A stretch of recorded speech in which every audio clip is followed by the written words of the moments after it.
ایک دفعہ کا ذکر ہے، دور ایک علاقے میں نورنگ نامی ایک بادشاہت تھی۔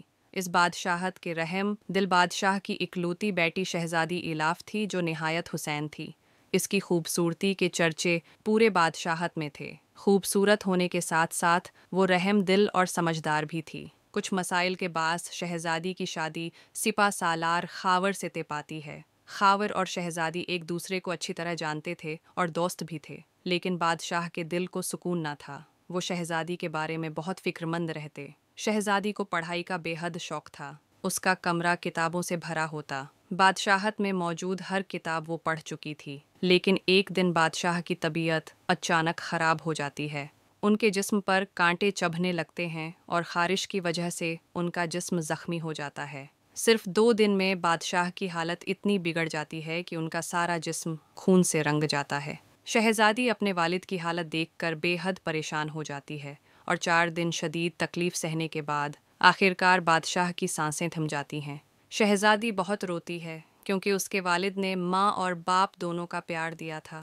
وقت یوں ہی گزرنے لگتا ہے، بادشاہ سب کی یادوں میں زندہ رہتا ہے۔ سپہ سالار خاور اس مشکل وقت میں شہزادی کا بہت ساتھ دیتا ہے اور پوری کوشش کرتا ہے کہ شہزادی خود کو اکیلا محسوس نہ کرے اور خوش رہے۔ دوسری جانب دربار میں سب جھگڑ رہے ہوتے ہیں کہ اگلا بادشاہ کون ہوگا۔ آخر فیصلہ ہوتا ہے کہ شہزادی سے شادی کے بعد سپہ سالار خاور کو بادشاہ بنا دیا جائے۔ آخرکار شادی کا دن آتا ہے۔ شہزادی کو دلہن بنایا جاتا ہے، مگر اس کا دل اداس ہوتا ہے۔ اسے اپنے والد کی بہت یاد آتی ہے۔ خاور کو بادشاہ بنا دیا جاتا ہے۔ شہزادی بہت خوش ہوتی ہے۔ اسے خاور سے محبت ہو جاتی ہے۔ وہ ہمیشہ کی طرح بادشاہت میں گھومتی ہے اور لوگوں کی مدد کرتی ہے، انہیں کھانا، کپڑے وغیرہ دیتی ہے۔ مگر خاور بادشاہ بننے کے بعد بالکل بدل جاتا ہے۔ وہ اپنے سپاہیوں سے غریبوں پر ظلم کرواتا ہے اور چھوٹی چھوٹی باتوں پر سخت سزائیں دیتا ہے۔ جب یہ باتیں شہزادی ایلاف تک پہنچتی ہیں تو وہ بادشاہ سے بات کرنے جاتی ہے، لیکن جو منظر وہ وہاں دیکھتی ہے اس پر یقین نہیں آتا۔ بادشاہ کے کمرے میں ایک اور لڑکی موجود ہوتی ہے۔ شہزادی سمجھ جاتی ہے کہ یہ ایک بڑا خطرہ ہے۔ اگلے دن جیسے ہی خاور دربار میں آتا ہے، دیکھتا ہے کہ شہزادی پہلے سے تخت پر بیٹھی ہے، اور اسی دن سے وہ خاور سے کہہ دیتی ہے کہ اب وہ اپنے بادشاہت کے معاملات خود سنبھالے۔ یہ سنتے ہی خاور شہزادی کو بھی راستے سے ہٹانے کا منصوبہ بنانے لگتا ہے۔ دوسری طرف شہزادی لگن اور محنت سے اپنی بادشاہت کے لیے کام کرتی ہے اور ترقی و خوشحالی کے کئی منصوبے بناتی ہے۔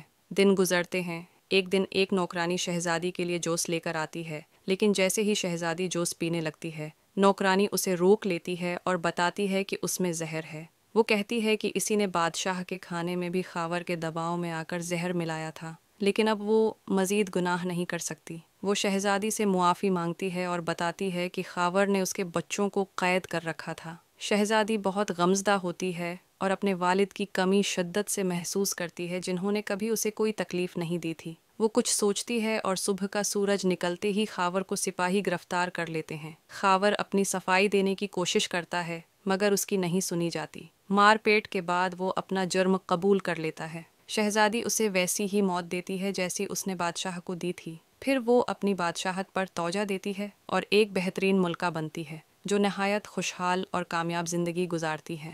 ویڈیو پسند آئے تو لائک کریں، شیئر کریں اور کارٹون جلی کو سبسکرائب ضرور کریں۔